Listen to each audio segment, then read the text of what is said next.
adults, learning a second language can be incredibly difficult, but it's much easier for toddlers and young children. Ever wonder why that is?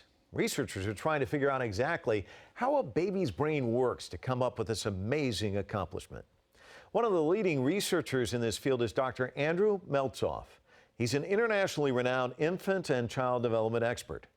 His 20 years of research has looked at the baby's brain and has focused on the importance of role models in a child's development. His field of study has had far-reaching implications for cognitive science. Meltzoff is co-director of the Institute for Learning and Brain Sciences at the University of Washington. He recently sat down with me at the annual Aspen Ideas Festival, where I was able to pick his brain about the mystery of baby brains. So let me start by taking you back in time. Yeah. Were you young when you decided you wanted to study the young? When did this hit you? Interesting. So in high school, I was very interested in doing biology. I got interested in biological processes and mechanism. Then it was in college that I actually took courses with some great and wonderful cognitive psychologists and became interested in the mind and wanted to devote my career to understanding the mind and especially the development of the mind. It's rare that I get the opportunity to do this in an interview setting, so I'm going to take full advantage of it. You're one of the few people I can stick my tongue That's out right. at and connect with you in a certain way. That's right. Because you stuck your tongue out, basically your reputation out there and got great results, didn't you? That's right. Yeah, well, I take that as a compliment. And I was interested in studying the origins of imitation, how we learn by observing others. Imitation is one of the chief channels that we pick up information about our culture, and wanted to look at the biological basis of this and ended up testing newborn babies, where I put out my tongue to see what they would do. And you learned? And I learned that babies in the newborn hospital were able to imitate. If I poked out my tongue, they would do a tongue protrusion back. If I opened and closed my mouth, they would open and close their mouth. And this convinced me that human beings are born learning and born social, born with some intrinsic connectivity to other human beings, which I think is fascinating and completely changes the game of our understanding developmental psychology. Empathy. Talk to me about empathy and what you've learned about that. Well, empathy, school performance is very important, learning academic subjects, but just as important and on the other side of the coin is our interactions with other people and our caring for other people. That's often called empathy. And we're interested in looking at the roots, the very origins of our feeling of compassion and empathy and our feeling of kinship with other people. So we're beginning to study that in babies and even doing some brain science to look at how it all starts. Touch is so important. And one of the images that I took away from your session earlier today is seeing a little baby with their arm around another little baby. Talk to me about touch, the importance of touch from a parent to a child, how a baby can identify with touch and clearly see how important it is? Right. So touch is one of our most important senses. Our skin is our largest sense organ in our entire body. There's about 22 square feet of skin on each of us adults. It's the largest sense organ, and it's what separates us from the outside world. So as a brain scientist, we've been very interested in how the baby's brain responds to touch. What does the baby's skin tell the baby's brain? And we're making some fascinating discoveries, first in the world discoveries about touch. And what are those? Well, what we're finding is that if you touch the baby's foot, a particular area of the brain lights up that we're calling the foot area. If you touch their hand, the hand area lights up. And this is really fascinating because it tells you not only about the baby's sense of self, their identification of different parts of the body, but is the basis for social interaction and identifying with others. You know, the child has a hand and you as an adult have a hand, and we think the baby can recognize that self-other similarity through brain regions that are tuned to touch. They have a hand, you have a hand, and they recognize the similarity. And that's the initial bridge between self and other that gives rise, when they're older, to a feeling of empathy for others and caring for others. But it all begins with a sense of touch and a sense of their own body and their body map. Here is my hand, there is mother's hand. Mother's hand and my hand are in some sense similar, the first bridge between self and other. And from there on, social emotional development can proceed. It's incredibly important. And it's an exciting time to be doing it with brain science now. The first time in history that we've been able to look inside a baby's brain and look at their body map and their sense of touch and how they respond to others inside their brain in a perfectly safe and non-invasive way. So prior to this, a lot of it was guesswork. How close were you on the guesswork, do you think? Well, you know, brain science is capitalizing on decades of behavioral science. Before the behavioral science, there was true guesswork, and there was philosophy. And the truth is that the philosophy has been enormously important. Many philosophers have talked about the body, about social interaction, and even the roots of empathy, how we can feel compassion to other people, how we can put ourselves in other people's shoes. These are philosophical, often religious and cultural questions, and they set the stage for scientists. Scientists then did behavioral research on babies and found out quite a bit. And now we're entering the age of infant neuroscience, even infant social neuroscience, where we can see what's happening in the brain of this little baby before they can talk and how they can relate self to other. So science goes in stages, starts with philosophy, then looks at behavior, and now finally we're inside the baby's brain trying to understand what they know about us. I'm almost fearful to ask this question, and it's a purely selfish question. But when my daughter was born, I used to spend a lot of time talking to my wife's stomach, and we knew that it was going to be a girl, and I'd always call her by name. And when she was born, of course, you know, it's obviously has to be traumatic as a baby to be born and come into this world. And she was crying, and I said her name, and she stopped and craned her neck.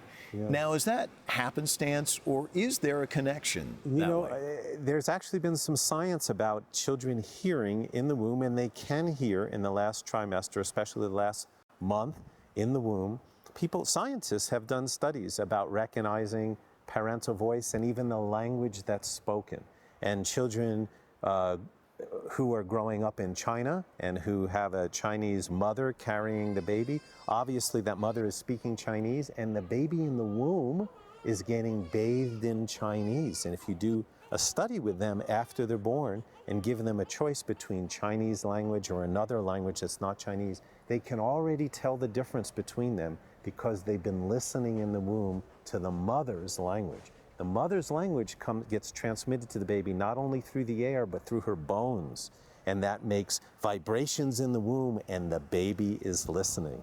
Now, you are a dad, and you spoke on the outside.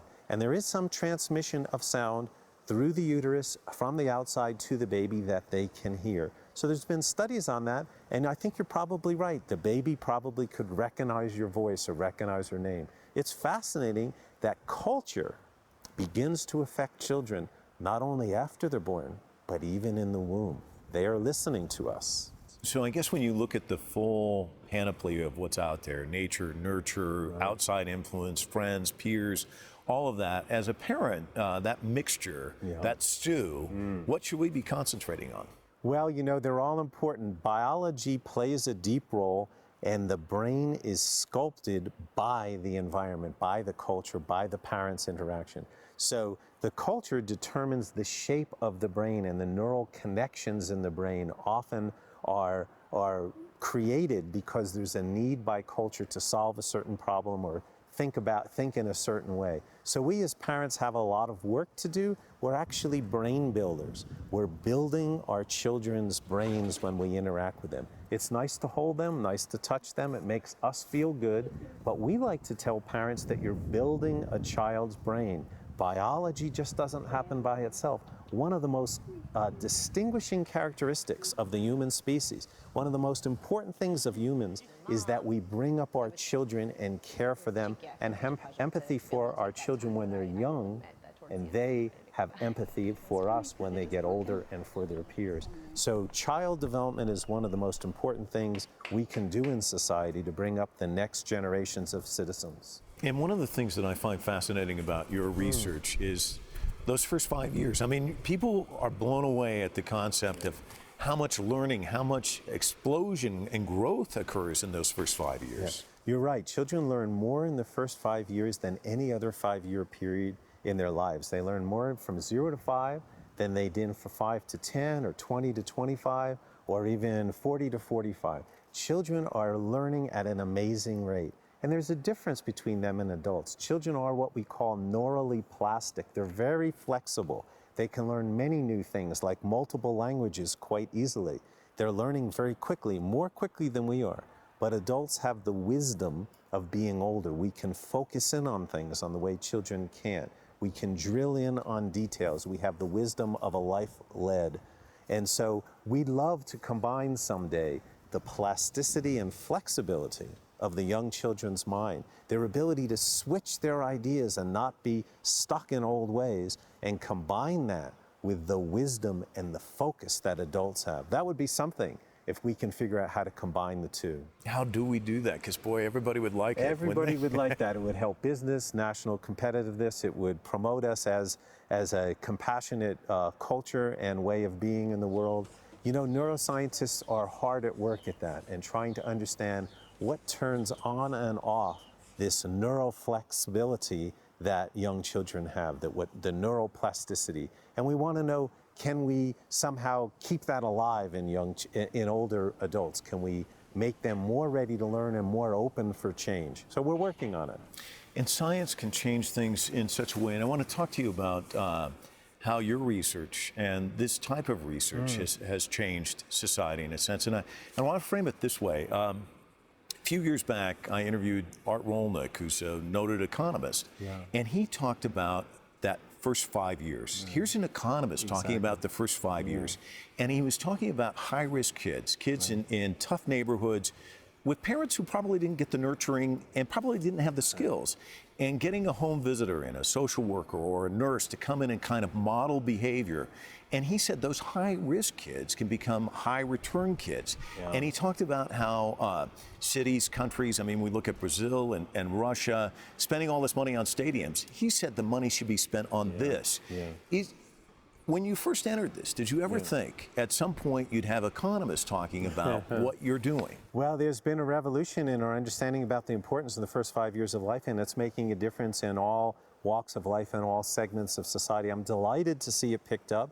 The work by Heckman in Chicago that showed that the return on investment, the ROI, is greater in the first 5 years than any other period of time, and that society ought to be investing more in the first 5 years of life.